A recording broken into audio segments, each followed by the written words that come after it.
right, we now welcome on another special guest. It is an FC Dallas and US U23 player, Tanner Tessmann. Oh, I forgot to mention he's also a podcast host too. So, Tanner, thanks for coming on today. Yeah, of course, man. All right, so before we get stuck into it, we'd like to kick off with a few quick sitter questions brought to you by our fans and the writers of our show. So this round's all about kind of being instinctive and reactionary and taking your chance. Are you ready? All right, yeah. All right, cats or dogs? Dogs. Favorite club growing up? Arsenal. Tea or coffee? Tea. Favorite pregame meal? Chipotle. Ballon d'Or 2021 prediction? Robert Lewandowski. Vine or TikTok? Neither. Fries or tots? Oh, fries, probably. Your favorite Chum Chat guest so far? Oh, I don't know if I can say that. We've had a lot of good ones. Celebrity crush? None really, but I mean, J-Lo's hot. All right. Which World Cup goal are you more fond of? Clint Dempsey's run against Ghana or Abby Wambach's last-minute header against Brazil? Ooh, probably Clint Dempsey. Favorite type of music? Rap probably or pop. Favorite soccer podcast other than Chum Chat? Ooh, I guess keeping it simple. Love it. You guess. No. Kickback or a party or rager? Kickback. Kickback. All right, that's all I got. Yeah. So I feel like a lot of guys I talked to, they said their favorite club growing up was Arsenal. Like we had Paxton Palmicall on last week, and he said Arsenal was his as well. And talked to like Cole Bassett, but wondering what the connect. Like I don't know. Like there's a lot of Arsenal fans, I guess. Bassett went over there and trained with them for a little bit, so that kind of makes sense. Yeah, no, I just like Arsenal. I had this little mini ball growing up that had an Arsenal logo on it, so it was my team. Yeah. All right. So we saw online Wikipedia says you are 6'2". Okay, but on your podcast you say 6'3". Are you lying to your listeners here, or was Wikipedia wrong? No, Wikipedia is wrong. You know, when I signed pro, I was probably 6'2", maybe a little like 6'2 and a half. Now I'm definitely 6'3 and a quarter. So they need to update that. Yeah. Hopefully now they will. Do you Google yourself a lot to like look at like what's going on your Wikipedia page or like just whatever's anything going on? No. I mean, occasionally there'll be like an article that I want to read about myself, like on ESPN or something like cool. Yeah. And I'll look up like the article and then maybe catch myself looking at some other stuff, but yeah, not on the regular, no. Because I looked you up on YouTube and then like maybe not like the first thing, but like there was like 4 or 5 videos that were like Tanner Tessmann, welcome to Bayern Munich, and it was like 2 weeks ago, and I was like, really, yeah. You got the Scout Nation pages like posting yeah. compilations and shit. It's really, perfect. Yeah, I guess so. Because weren't you supposed to go? You were supposed to go train there, right? And then got called into the camp. Yeah. So yeah, I was gonna go train and then got called to the 23. So yeah, was that your decision to choose between the two? No, not really. No. Yeah. So as like a pro, how often or like how much do you pay attention to on social media? I'll say, like you haven't seen those compilation videos, but like if I am a hater and I'm commenting on your page, am I like getting through to you, or are you just not paying attention to it? I mean, if you're coming on my page, I'll probably see it. But I mean, if it's just like a tweet or in my DM request, like I probably won't see it. So yeah. So you Nice. guys aren't really paying attention to stuff like that? Because I always thought about it, like especially like you have what, like 3,000, 4,000 followers. Like I'm sure you see a lot of the stuff. I don't know how much actual hate you're getting. I mean, yeah, that's the thing. I don't get a ton of hate. Mostly like more like love. Like want you to come to Bayern. Like I got a couple DMs like just from like random people like super excited to have you in Germany. Like what are you talking about? But no, it's all good. It's all good. I mean, hate or love, whatever. If you're on my page, it's cool. Yeah. Hey, no publicity is bad publicity. So there you go. Another thing we saw, so like we do a lot of big research on you guys, Wikipedia mainly, but we saw it said you're the godson of Dabo Swinney, and I saw you also committed there, so I assume that's true, which pretty sure it is because you talked about that. But so when you were being recruited there, what was that whole experience like for you just to go there? Yeah, I mean, so growing up, I always was going to Clemson games, going to Clemson to vacation. We would vacate with Dabo every summer in Florida. So had a good connection there. And the soccer coach there, Mike Noonan, he was we've been real good friends since I was, playing, kind of getting on the scene, moved to Dallas. And then when it was time for me to kind of get into college recruiting and decide where I was going to go, because at that time there was no like pro, like I wasn't going to sign. So I took a couple visits to different places and kind of came down that Clemson was the one. Just so I could, I mean, the real thing was I could play soccer at a very high level. Obviously, Clemson won the ACC championship this year, so I mean, speaks for themselves. And then also the football team is a national championship football team. Like we're gonna get opportunities, and it would be great for me to have both sides of it, and then also get a free education. So it was kind of like the best scenario. Be around my parents. I mean, I moved away from them when I was 14, so to play in front of them again, it would be really special. So it kind of just made sense. So that's why I went with Clemson. So how would that have worked being a soccer player and a football player at the same time? It would have been a pretty big time commitment, no? Yeah, it would have been really busy, a lot of stuff going on, but we had it figured out kind of what I would do. Wouldn't have gone to all the football stuff. It would have been mainly focusing on soccer, and if football became too much, then I would just stay with soccer, and then maybe the next year try it again with football. So it would have been pretty lenient. But I think we would have made it work, and you got a lot of good people there, and they would have helped me out. So How good were you at football? I'm guessing you were better at soccer based on the fact that you're pro now, obviously. But like, could you have possibly gone pro as a kicker if you would have like dedicated yourself to that rather than soccer? I'd like to believe so. Growing up, it wasn't always like I'm a kicker. Like I played football as wide receiver, safety. So it was more just like enjoying the sport. And then it was more like basketball, soccer was my decision. And even when I left to go to Dallas, like my basketball coach was like, there's no way you could be better at soccer than you are basketball. Like you got to stay and play like varsity next year. And I was like, bro, I'm going to Dallas. So I think that was more the thing, like basketball and soccer. But football is, I mean, kicking is like, I mean, any soccer player could kick. So, but yeah, if you put a little work into it, I'm sure a lot of guys could go to the NFL. Yeah. Yeah, I bet. So when you visited, did you visit on like a recruiting trip as a football player or a soccer player? Because I feel like going as a football player would probably be a little bit more fun than visiting as a soccer player. Yeah, so I took like 4 visits to Clemson. Like I took one official visit, but then like I would go home for the weekend and it would be like a visit. Like I'd just go see my parents that lived there, and then I would like go see the coaches and like walk around a bit and go to a game, and they counted it as like a visit. But the one official visit I went on, it was like a football player visit. So I was doing the whole routine with them. Like you go in the locker room before and you go up on the hill, like where they run down, and then you get all like you sit in the player area or whatever. But they like all my visits, I didn't go to a single soccer game because there was just none. So I would say definitely more as like a football player. So it was pretty sick because I'm sitting there with like, I don't know if you know Brian Brise. He plays for Clemson now. He was like a big time recruit defensively. So I'm in the locker room like with all the guys. Like I know a bunch of the players because like my dad works there, and like I just been around him a lot. And so I'm talking to all the big time guys like Christian Wilkin and Dexter Lawrence. I'm just chilling with them like, what's up? And Brian Brise is looking at me like, who is this kid? Like I've never seen this guy before. Yeah. And I'm just chilling with all the people that he's meant to be like with and stuff. And everybody was looking at me like, dude, who is this guy? So it was funny. Did you meet Trevor Lawrence at all? Yeah, I've ate lunch with Trevor once. Been around him a little bit, but he's not very talkative like to new people. But you think he's gonna go number 1 in the draft this year? I mean, I think so. I don't know who could pass up on him, you know? Yeah, right. It's like him and Fields, but like I feel like he's probably the logical number 1 pick. Easy for the NFL, yeah.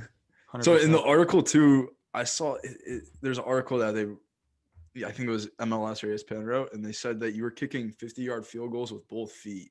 Is that true? Yeah. So do you consider yourself ambidextrous then? Yeah, you got a 5-star weak foot or what? I mean, I think so. Just like, I mean, a lot of people like, if you know Brandon Servania for FC Dallas, he swears I'm left-footed. But I mean, I think I'm definitely right-footed. It's just I put a lot of work into my left foot to help myself be a better player. So What do you have on FIFA? Do you know? I think it's a 5-star left foot. Is it? Really? Okay. I think I'm like one of like 5 Americans that have like a 5-star left weak foot. Sweet. So are you like that in other sports too? Like, can you like when you play basketball, do you shoot with lefty, or like do you ever No, throw? definitely only with my feet. Just with So your it- feet? I'm fully right-handed. It was just like a practice thing. Like you just trained really hard on your left and your right equally. Yeah.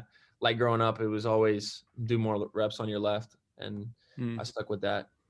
Yeah, I feel like even though like that's like paid a lot of attention to, like growing up, everybody's saying like, oh, like work out your left, use your left. Like nobody really actually like pays as much attention as they should to that, you know? Yeah, for sure. So like you were obviously like athletic guy. When did you realize like soccer is what you wanted to be doing? Like you wanted to be a professional soccer player? Yeah, so when I was 14, I came on I went to a trial in Philadelphia, and then I went to a trial in Atlanta, and then I came on a trial at FC Dallas where Brandon Cervania had came with his brother Jaden Cervania, real good friends of mine, and then Chris Richards was looking to go there too. So we were kind of all like in the Dallas world, and I didn't know like what pro was really when I was 14. I mean, obviously I knew there was like leagues and stuff in Europe, but I didn't really know anything or too much about the MLS.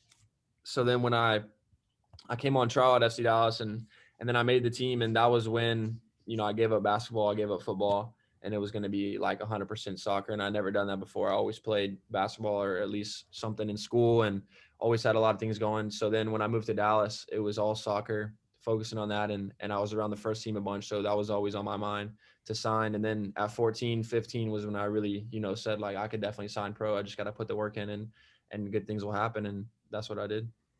So what is the FC Dallas Academy system like? We've had a bunch of guys on who've like kind of graduated through that academy, and they all say like from the second you step in, you're treated like a young professional. Would you say that's true?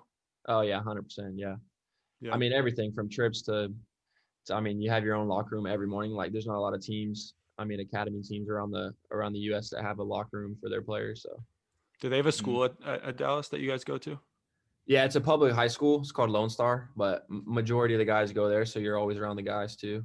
Mm-hmm. Interesting. Yeah, because I know the Union has their own, like, I think it's called YSC Academy. They have their own school just for Union kids, which is like, it's cool. But I think you've definitely got a better experience being able to go to a public school and be around like non-professional athletes too. Got like the best of both worlds. Yeah, definitely as like especially as like a residency guy that comes in that's not from there. Like if you go to Union, you're literally around the only like guys, and you have like no other friends other than like the team. It's like, what am I supposed to do? Yeah. Thanks. So that was like the Union was one of the teams you tried with. Did he give a full-time offer, like, or full-time offer, but like they have an offer for you or no? They gave me an offer, but it was going to be tough to work out. So it was basically like they didn't have me an offer because, if they wanted me, like they would have made it work. They would have made it happen. So, yeah. Uh-huh. So then how did it come down to Dallas? Like, why was Dallas the one is that just the way it worked out, or? Well, it was really between Atlanta United and Dallas. Atlanta it was going to be their first year. I was going to be there in the first year of like the academy and everything, which obviously they won the DA with Andrew Carlton and them. So it would have been a good decision, but I just went with Dallas because the youth that they've been producing like consecutively over the years, it's like, you got to trust what they're doing and not take a risk with Atlanta. Like it would have been great to go to Atlanta. I know a bunch of guys there. Like I knew pretty much the whole team before, but coming to Dallas, taking a risk where, I mean, the youth academy is insane. So yeah, I feel like it's undoubtedly the best academy within the MLS. I don't really know who's close. I guess like the Union now have had Aronson and McKenzie go over to Europe, but I mean, Dallas has just had like countless guys come through, and they've got a ton of guys over in Europe now too. So I would say they've got to be the best. I don't even know who's a close second to them at this point. Yeah, I agree with that. Yeah. So what's the deal with Brian Reynolds? I mean, I've been seeing a ton of like transfer things. Yeah, come on, like give us something every single day. Give us a scoop here. Where's he going? Hey man, I don't know if I can give y'all the scoop. I'm saving it for Chum Chat. You know what I'm saying? All right, that's fair. You guys getting him on or what? Yeah, you got to get him on. Yeah. Have him make his announcement on the Chum Chat. Hey, that we've tried. PR 101, yeah. He's a tough guy with the media. Yeah, because I saw it was like he was something about Roma yesterday, and I was like, when did that even come into? I just saw everything about Yeah. Juventus. Like it's. We know it's Everything. Italy. I'd be shocked if it wasn't Italy because there's been so many rumors, but who knows where? Who the hell knows? Yeah. Yeah. So who's the next like FC Dallas product we should have our eyes on? You know, Other like than who's yourself, other than you and Reynolds. I mean, that's a tough one. We got so many guys that could have just one good year and go Yeah. wherever. I mean, you look at the guys at Bayern. I mean, things Brandon Cervinia's already done. I mean, he's got a lot of potential ahead of him. Paxton, when he gets healthy, I mean, he's going to be dangerous. He's going to have options. We just signed one kid, Justin Che. I think he has a lot of potential. Good defender, outside back or center back. And we just lost a center back this year, and we kind of have no depth there. So if he could turn up and do well, maybe get some opportunities, like he could have a good start to his year. But I mean, we got Pepe. I mean, if he starts scoring, he could go anywhere. Dante, if he starts playing well, I mean, he could go anywhere. So I mean, we got numbers. That's a lot deep of list. talent, yeah. That is a deep list. Yeah. Who's over at Bayern? It's Pepe, Cervania, and who else? There's two others, right? Or is there There's three others? four.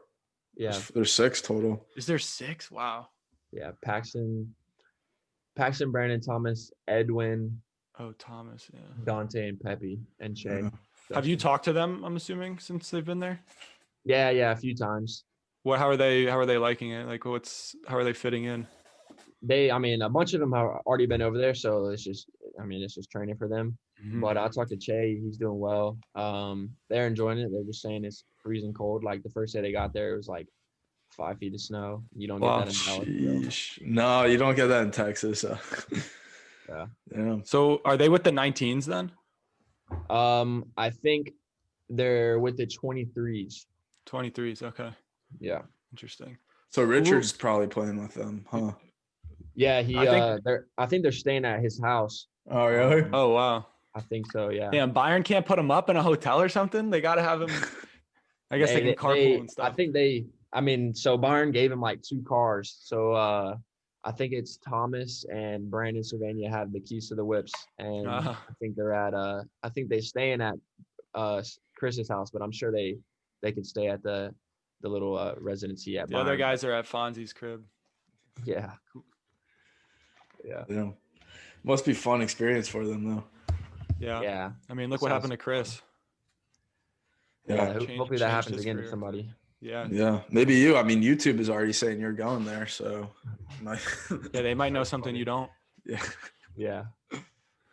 So this coming season, what are some goals you have for FC Dallas, like personally and as a team? Well, personally, I want to score a goal. I mean, I went 19 games without scoring, so I got to score a goal. That's number one. I want to start scoring goals, getting more assists.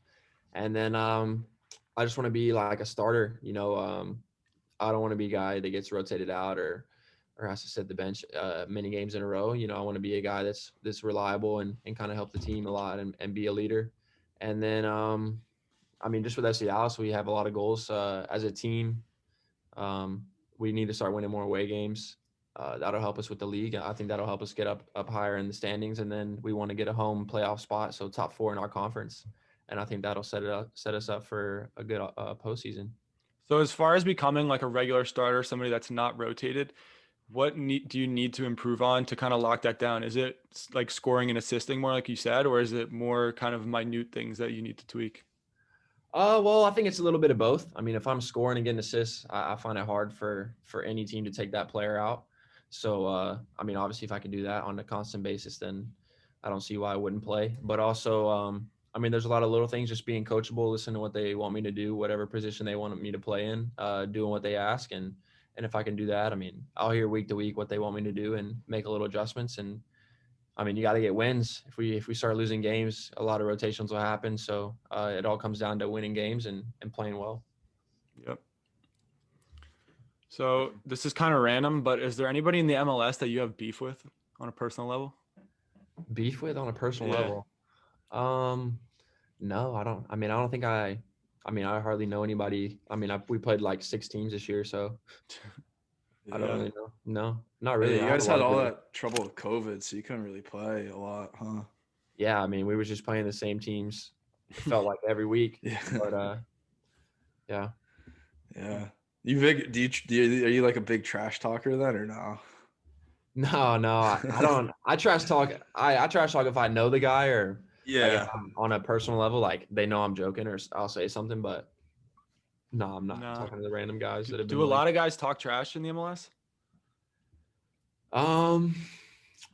Not really. It's probably mean, more like between like people you know, huh? If you're like playing against one of your buddies, you're probably just like Yeah, joking and then around, there's right? like the foreign guys that'll have like. I mean, they won't talk trash, but it's like on a bad call or like a hard tackle or something. They'll have something to say, but it's not like talking trash. They're just getting mad. Yeah. You know.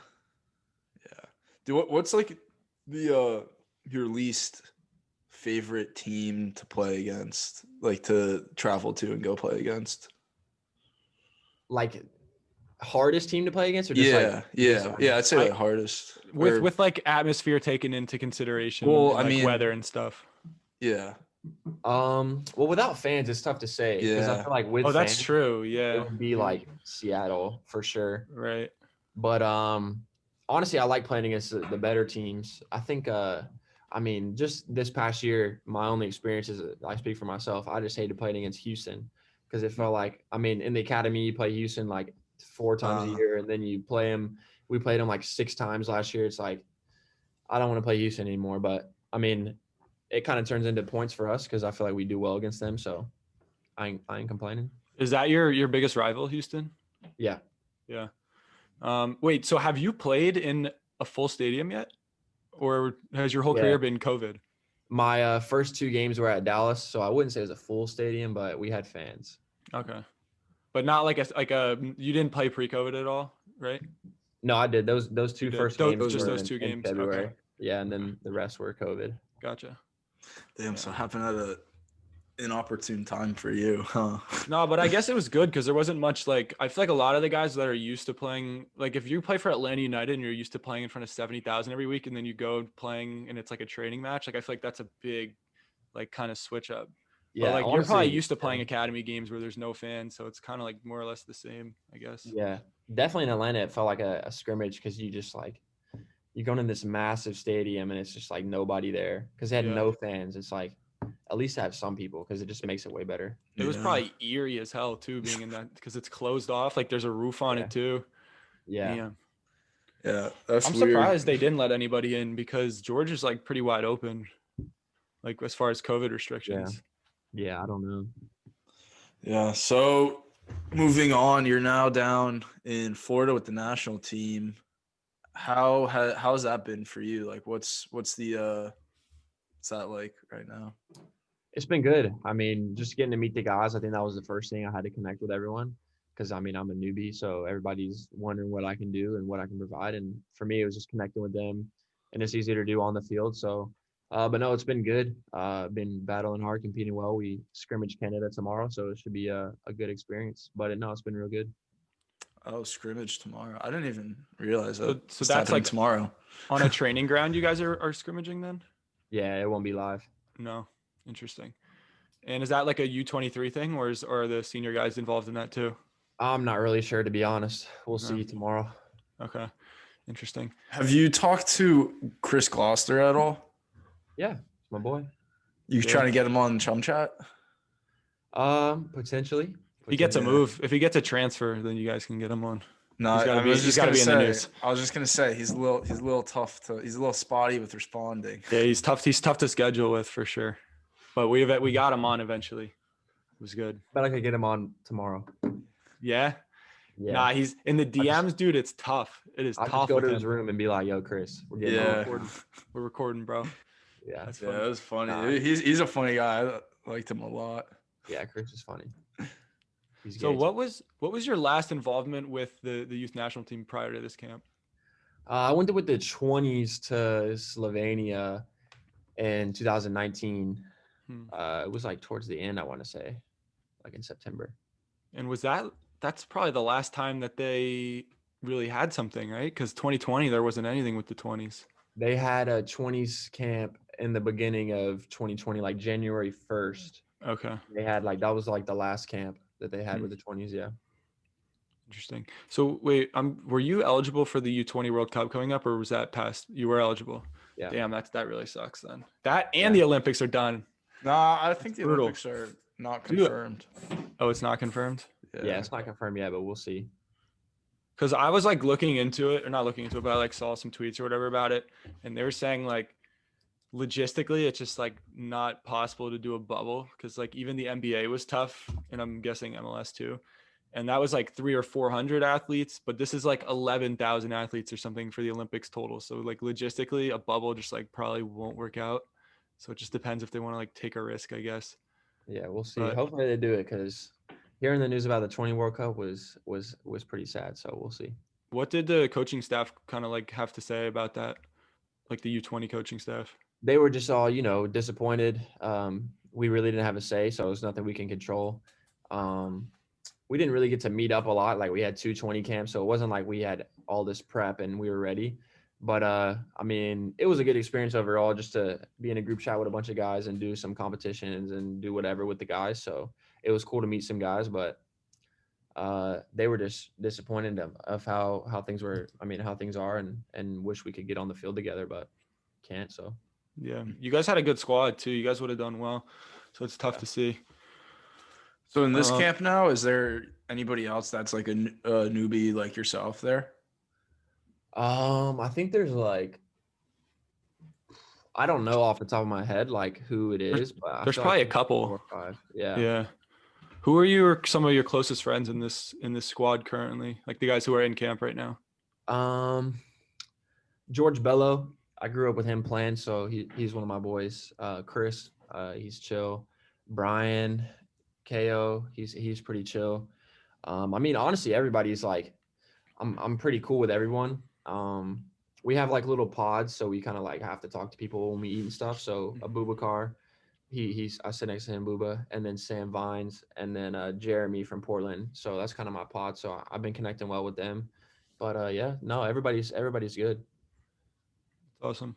Yeah, we've been talking with Sam Vines a little bit. Hopefully that episode coming soon. We'll see. We'll see.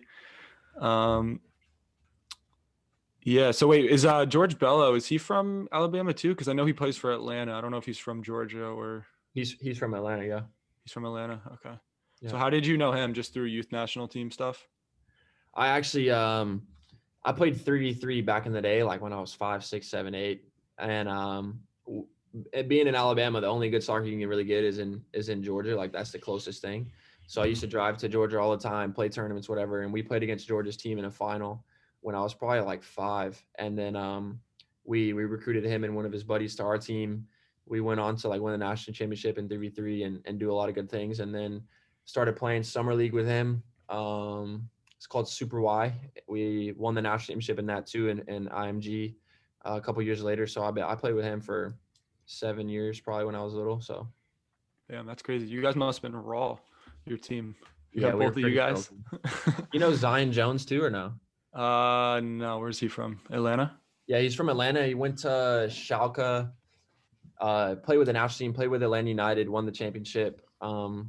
He's a raw player. He was on our team too. Filthy. Wow. Guy was crazy. He's your age? I think he's a OO. Okay. So where's he at now?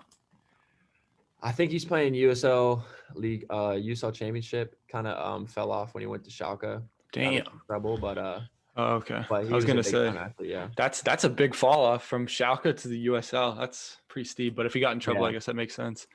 Yeah. Damn. So you guys are gonna play Trinidad and Tobago. When is that? Like the 2nd of February or It's on something? the 31st, I think. Yeah, it's 31st. next Sunday, I believe. So that's, you guys are gonna be in camp all the way till then. So this is a long camp then. It's like 3 weeks, right? Yeah, pretty long. That's a pretty long camp. So are you guys like, what are you guys doing in your free time? Because I feel like you guys must have like a ton of free time down there. What do you train, like 2 hours a day, have meetings, maybe another 2 hours? Like you probably have a ton of time to fill up. Yeah, I mean, we just wake up, train, have lunch, and then we'll have a gym session every other day, and then we'll have dinner, and then when we don't have gym sessions, we'll have meetings or therapy or whatever. But you're just chilling, really. So Chilling, doing podcasts. Yeah, you got any episodes come? When's your season 3 dropping? Season 3 is dropping pretty soon. We haven't got a release date yet, but we got some guests loaded. We got Brendan Aronson on. Yeah. We're gonna get Chris Gossler on. I talked to him. So we got some other guys too. We can't really share yet, but No. we're gonna get Brian Reynolds on for sure. So What about a little cheeky Weston McKinney? hey, we've tried. Yeah. Man. He got he won a trophy now. He's Hollywood. Yeah. See, he must be a tough guy to reach, huh? I mean, it's just tough because he's from busy, Dallas, right? so Yeah. a bunch of the guys know him. Like a bunch of the guys that play college, like whatever, are like good friends with him. Like when he comes back, they chill, hang out like all the time. And it's like I talk to them like, yo, text Weston, they'll text Weston, he'll say like, whatever. And I mean coaches too, and even like his agent I've talked to, and I mean it's just you don't want to bother the kid, Yeah, Right. he's busy. He's living his life, It's Doing his thing. It's how it is. So with Chum Chat, how did you guys? I mean, I know you guys it's 3 of you, and you guys. What made you guys say oh, let's go for this? Like, what was the deciding factor in getting it started? Yeah, man, I think it was like we were just kind of like there was no real motive of what we wanted to do with it, but once we kind of talked about it, it was like, dang, we could really do some stuff. And I feel like we have a lot of connections. Like it would be cool to just get a lot of people on and talk to them and do that sort of thing. So, but once we kind of figured out what it was pretty easy to create. Like a lot of companies and stuff, it's hard to come up with a name, it's hard to come up with a logo, hard to come up with a motto, and ours kind of just all clicked. So it was like once we kind of got done with that, it was full throttle, and then everything kind of went up from there. Biggest thing I would say is just like starting it. You know what I mean? Just going for step. it. Yeah. It's really not that much work. Like we started this like 6 months ago, probably just like basically on a whim. Like wasn't really much planning. We just kind of went for it, and here we are 6 months later, 30 episodes later, or whatever it is. Yeah. Just going. Yeah. It goes by fast too, because you look back and you're like, dang, we had a lot of episodes. Like that's crazy. Do you listen back? Do you listen back on John. like your first episode and you're like, or like one of your like first episodes and you're just like, wow, it's like, okay, I was like just to see like how much it's like changed over time, because that's something I feel like I do. I'm like, wow. Yeah, for sure. Definitely looking back like on the first episode and like what we were saying, like it was like our most viewed episode though on YouTube, and it's like that's crazy. Like if people watch now, they would enjoy it so much more. Yeah. We had our first episode was Kevin Silva, which is just he's a guy that we know. He's from like our hometown and stuff, so we just had him on as our first guest. He plays for Toronto. And that was like one of our most viewed episodes just because it was like our first one. But we've had like Stefan did better than him. But we've had like way bigger names on and they haven't done as well just because like it's the first one. People want to go check it out and see what it's about. But it's like, it's crazy how much it's like changed throughout. Like before it would just be like be reading off a script, basically just like rifling through questions, but we try to like keep it a little more conversational and chill. I know. I went on one podcast and the dude was like reading off the script, and I was like, after I'd been on with Chum Chat and like knowing what a guest would feel like if you just reading off something, it's like, bro, that's so dead. But like vibe and just like improvise, it's so much better. And I was just like getting so frustrated with this guy. Yeah. Because it's just like, no, it's just like he's uncomfortable and you're uncomfortable, and it's like not fun. It's too forced. If you're like just reading off questions, the people are just gonna give you their media trained like BS answer, like you know what I mean? Like they're gonna say what their media trainer would expect them to say. Yeah, like the perfect answer. Yeah, but I'm curious, like who does what for your podcast? Like obviously it's 3 of you. Do you have other guys working behind the scenes doing like graphics or like video editing and stuff like that, or who's handling that stuff? So when we first started, Judson would edit, our other host would edit the whole video. And then, I mean, at the beginning, we really didn't have much. Like we would just post the video and have some crappy art post that we posted and like a word edit or something. And then this guy reached out to us on DMs. Pretty much everybody that helped us like reached out to us. And he started doing a little bit of our artwork and our edits and stuff like that. So he kind of was helping us out. And then we just signed with a network company called Believe, and they're supposed to help us out this year with a bunch of different things with like ads and stuff. But at the moment, Johan, he edits like pretty much all the videos, and we kind of split up on posts with Instagram and who makes them and whatnot. So we kind of just like, we don't have like we don't post a lot of content like really on Instagram. Like we just do stories really. And on Twitter, we don't post a lot. So we're trying to up that this year for sure, but it's just not a priority really. We just want to get the episodes out. Yeah. You guys got some nice merch too. Yeah, bro, this shit is fire. How much is it? Might have to cop some. Hey, go on Chum Chat, shop chumchat.com. We got a website, so you could go on there.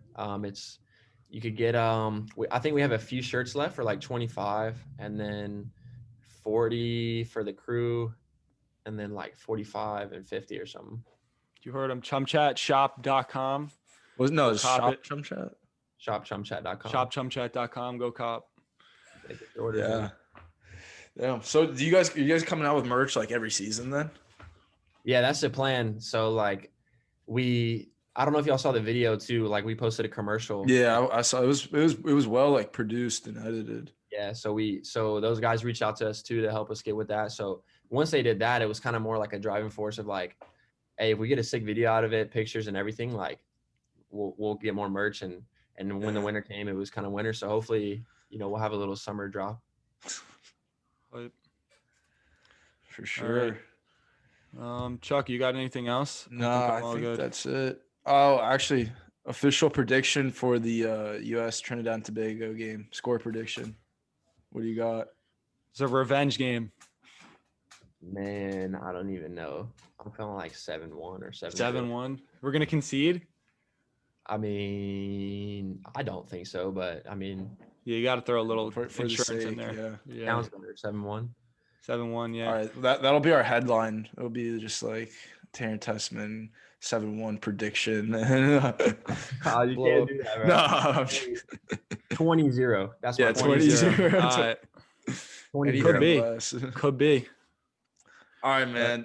Thanks a lot for coming on today, Tanner. We appreciate you taking the time and looking forward for the rest of 2021 and your time with national team and FC Dallas and listen more to your podcast too. Yeah, go check out Chum Chat. Where do you guys post on? Everywhere? Everywhere. Go check it out. It's Tanner, Johan Gomez of Porto, and then who's your other friend, Judson? Does he play? Plays at SMU. SMU. Okay, cool. Actually, I got a friend who plays at SMU, so I got to ask you about that after. But thanks again for coming on, and good luck with your scrimmage against Canada tomorrow, and we'll be following. Yeah, I appreciate that, man. Thanks for having me on. Awesome.